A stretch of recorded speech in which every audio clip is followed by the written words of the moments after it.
listening to the legendary podcaster, the one, the only, T-Jam D. Your personal favorite, and the show you've been waiting for. Probably Offensive. Welcome to Probably Offensive. I am your host, Anthony Scott Dover. Another great episode coming right your way, and the show you've been waiting for. Anyway, let's get on with it. Moving right along. Your COVID-19 update. Over 6 million cases, 6.3 million reported cases here in the U.S. Just very shy of 200,000 deaths. And some revelations by Bob Woodward. For those of you who don't know who Bob Woodward is, if you've ever heard of Woodward and Bernstein, he's one of the journalists. Now he's a writer. He just writes books that investigated President Nixon and found out about Watergate. So Watergate now has become a term that whenever there's a scandal, some they call it something gate, and that comes from Watergate. When President Nixon eventually ended up resigning over the Watergate scandal. You don't know what that means if you're too young. You don't remember. You don't know what happened before you was born. Look it up. Google Watergate, and you'll read all about it. But anyway, President Trump done an interview with Bob Woodward, the journalist, the author. And President Trump admitted, and this is in his own words, it was recorded, the interview was by Bob Woodward. President Trump admitted back in February the 7th, that he knew about the coronavirus, knew how serious it was, how deadly it is, and he downplays it purposely because he, in his words, he says, I don't want anybody to panic. So he admitted that he knew about the virus, and he knew it was deadly. He knew it was airborne,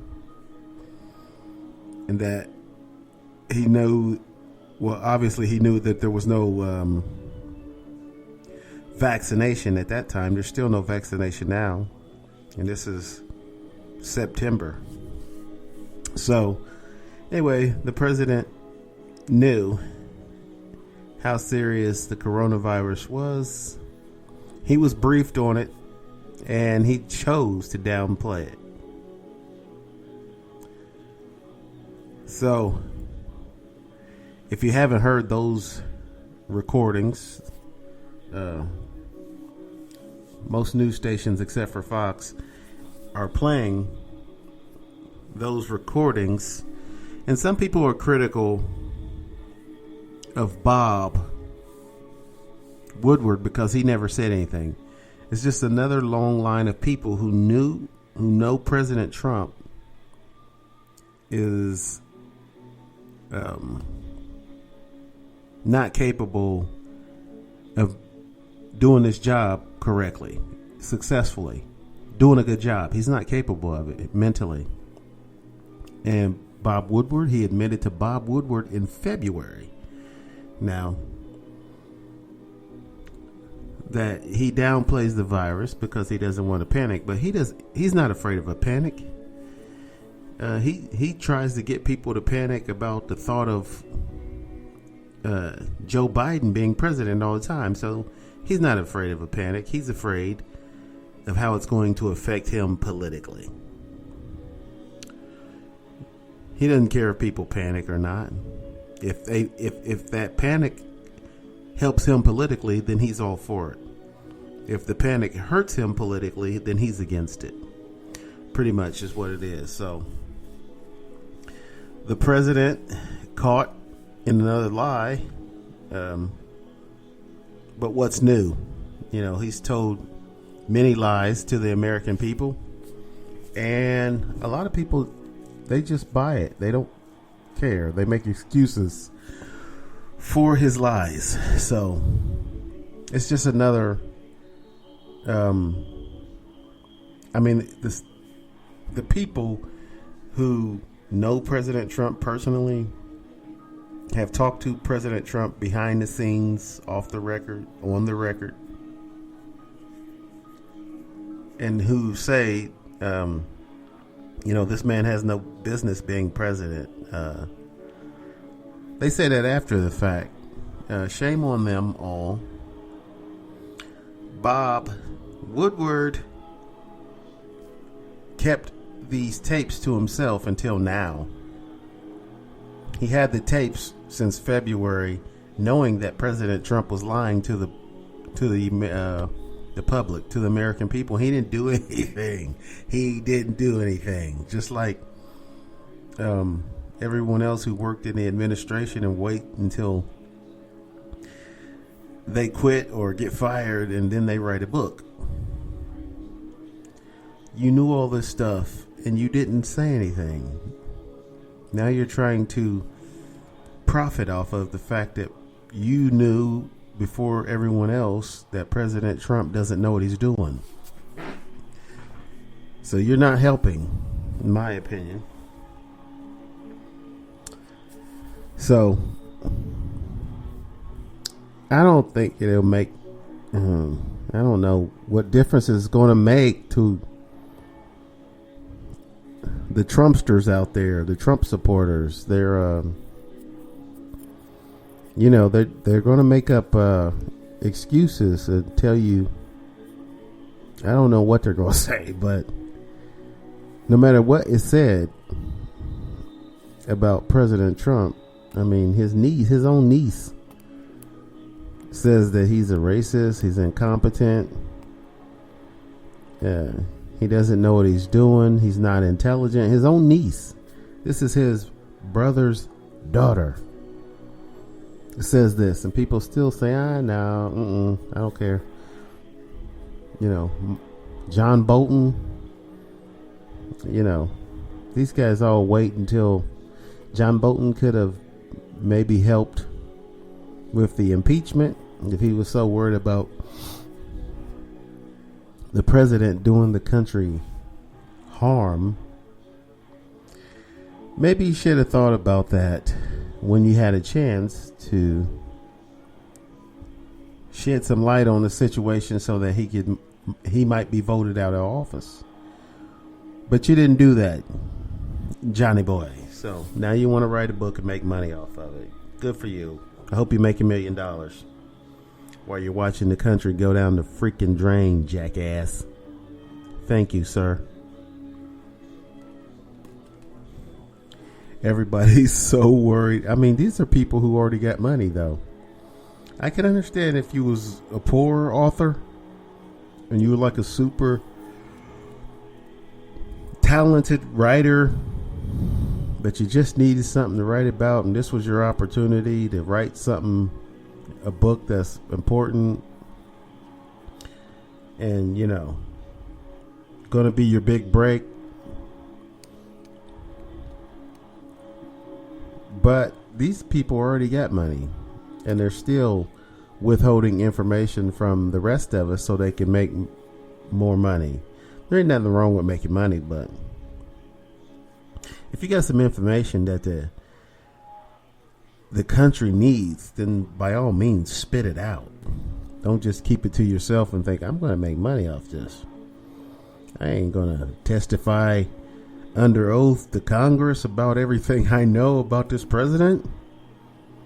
I'm going to make some money. Write me a book. I'll wait until it's time to publish my book. Then I'll tell everybody.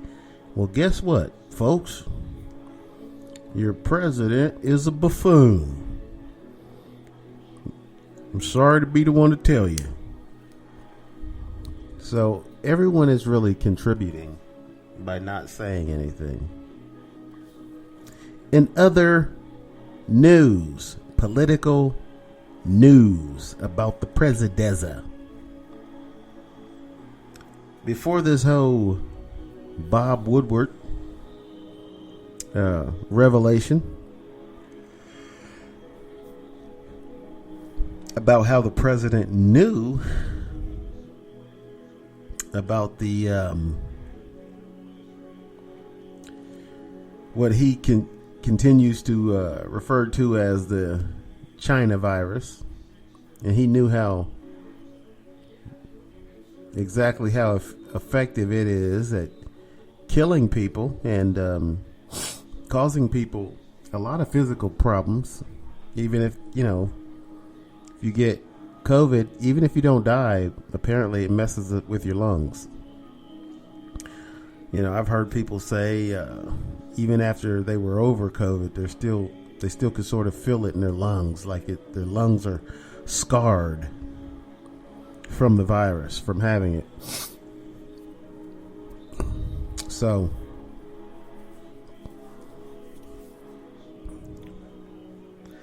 even before this Bob Woodward thing came about, President Trump, and it seems like it's almost every day with him saying something stupid, or doing something, or it being revealed that he'd done something 6 months ago or something, 7 months ago, that was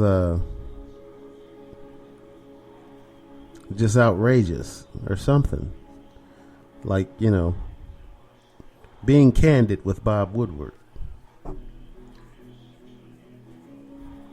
But anyway, before that, a day before that, I think it was a day, maybe 2 days, it seems that President Trump, it was also revealed that President Trump refused to go to a military cemetery because it was raining, and he didn't want to mess up his hair, and he said that military soldiers were suckers and losers. Now I might have this mixed up, but he called them suckers and losers, and I think the guys who have died in battle in our military were suckers. I forget why he called the ones losers, but military soldiers that are deceased referred to as suckers and losers because they joined the service voluntarily, and they weren't cowards who got deferments for bone spurs that they don't have. To me, that's a coward. You were drafted in the service. You've got 5 deferments for bone spurs that you don't have, and